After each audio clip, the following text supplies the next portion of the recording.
एका 5 वर्षाच्या आमदारकीसाठी, एका 5 वर्षाच्या खासदारकीसाठी? अहो त्याला एक्सपायरी डेट आहे, 5 वर्षाला एक्सपायर होते, पुन्हा तुम्हाला फॉर्म भरावा लागतो.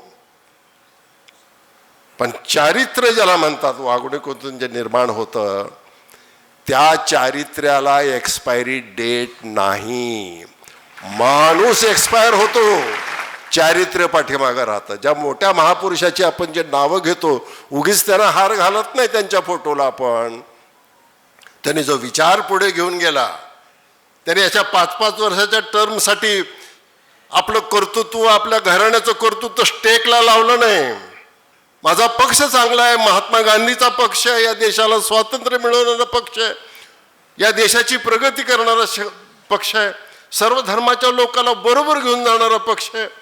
एवढं सगळं चांगलं असताना 5 वर्षाच्या तिकिटासाठी, लाल दिव्याच्या मंत्रिपदासाठी ह्याच्यावर सगळं सोडून, आजपर्यंतची पुण्याई घालून मी तिकडे जाऊन का बसू, हा आमच्या समोरचा, देशमुख फॅमिलीच्या समोरचा हा प्रश्न आहे.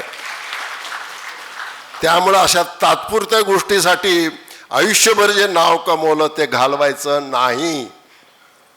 मंत्रिपद म्हणजे सगळं आहे असं समजण्याचं काही कारण नाही.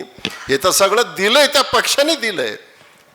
आणि मग आम्ही आमच्याच पक्षाशी इमानदार नसू तर तुमच्याशी कशी इमानदारी राखणार आहोत, जनतेशी कशी इमानदारी राखणार आहोत, हा विचार, ही शंका जर मतदाराच्या मनामध्ये निर्माण झाली तर ती मतदाराची चूक नाही.